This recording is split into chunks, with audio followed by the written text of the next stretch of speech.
Bonjour à tous, aujourd'hui épisode spécial bouture. Merci d'avoir commenté et répondu sur l'ancienne vidéo où on demandait quel serait le prochain sujet. Vicky! Je m'appelle pas Vicky. Bouture. On va faire une petite explication biologique de la bouture. La bouture, c'est une méthode de reproduction qu'on appelle végétative. Il n'y a pas d'intervention d'organes sexuels. Et en fait, la bouture, elle est possible grâce à une chose, ça s'appelle la totipotence. Qu'est-ce que c'est la totipotence? La totipotence, c'est la faculté qu'ont les cellules des plantes à se différencier et ensuite se redifférencier dans autre chose. Je vous explique. En gros, quand vous faites votre bouture, vous allez avoir un amas de cellules qui va se former, qui vont être que des cellules indifférenciées et qui vont ensuite pouvoir se transformer en cellules racines, ou en cellules tiges, ou en cellules feuilles. Et c'est grâce à ça qu'on peut faire des boutures. Mais bien sûr. C'était bien expliqué ou pas? Oui. Phytonia. Misère. Quoi ça? La misère. La misère. Miséricorde.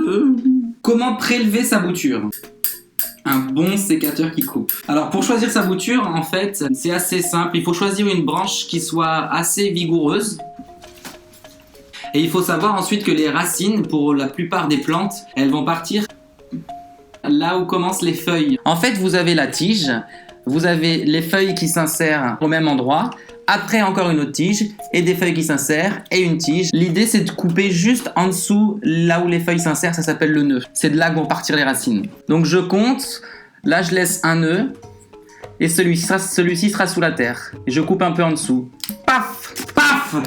Maintenant, toi, tu vas essayer avec la misère. Bah, je sais plus. Là, je coupe là. Tu peux couper là, Pourquoi? derrière le nœud. Ça, ce sera dans la terre, et c'est là que va partir la racine. D'accord. Donc tu coupes en dessous. J'y vais, mais j'ai peur.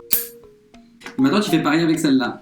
Ici, sous le nœud. Mais c'est dommage de faire ça, elle était toute bien. Mais non, elle va repartir, elle va être plus dense.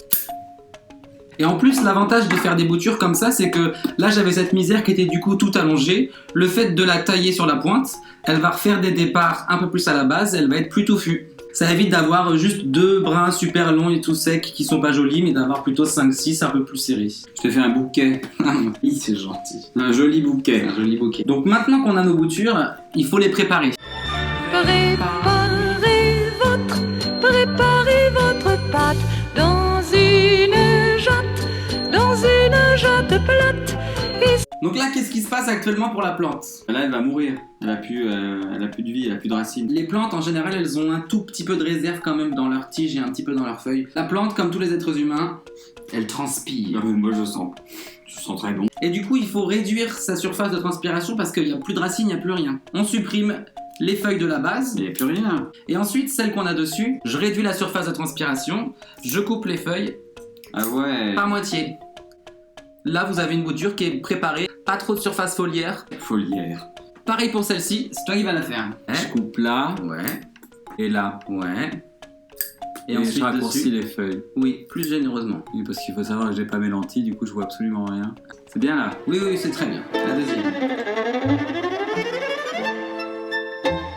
Maintenant qu'on a le bouture préparé, il faut les planter. C'est beau la folie. On prend des petits pots et de la terre. Qu'est-ce que tu fais? Je rentre l'aubergine dans le sac de terreau. D'accord. Et elle ressort comme Ok. ça. On a un terreau ordinaire pour plantes d'intérieur. D'intérieur. Le petit pot pour les boutures, en terre cuite comme d'habitude parce qu'on adore ça. Comme pour le rempotage, il faut beaucoup tasser la terre. Alors il faut tasser un peu mais pas trop parce que si vous tassez trop, vous n'allez pas réussir à enfoncer la tige. Et ensuite notre deuxième pot. Donc là c'est à toi de le faire maintenant. L'idée c'est de bouturer celle-ci. Donc que ce soit plus simple, vous prenez un stylo ou un petit tuteur dans la terre. Comme ça la plante, hop, elle y va toute seule et après vous avez plus qu'à serrer autour. Pas les feuilles, mais toute la partie que vous pouvez mettre dans la terre, vous l'enfoncez. C'est bien. Pareil pour celle-là. Le premier trou, voilà. Le deuxième trou, voilà. C'est la boulangère qui dit ça. Le pain au chocolat, voilà. La viennoiserie, voilà. Et les baguettes, voilà. En vous remerciant. Voilà, très bien. Trop fort. Et après on arrose beaucoup. Faut que ce soit vraiment trempé. Hop, l'arrosage, on arrose bien. Voilà. Et maintenant, on les met où les petites plantes? Pour maximiser les chances d'enrayer... Pour enraciner les... Allez, je m'énerve. Merde. Dites-vous que plus la température sera élevée et plus l'humidité sera élevée, plus vous augmentez les chances d'enracinement des plantes. Faut quand même laisser un tout petit peu sécher entre les arrosages, mais un tout petit peu. Un tout petit feu. Alors après, il y a d'autres types de boutures. Vous pouvez aussi faire des boutures de feuilles pour certaines plantes. Celle-ci, voilà, elle est trop mignonne avec ses grosses feuilles. J'ai juste récupéré des feuilles, je les ai posées sur la terre, simplement, et vous allez voir, ça va faire des petits bébés dans quelques semaines. C'est quoi ça? Ça, c'est un datura. Bah, celui-ci, on en a un très gros qui est à la fenêtre de la chambre. Donc, j'ai fait une bouture l'année dernière. Voilà ce que ça donne. Là. On voit bien la tige que j'ai coupée. Hop.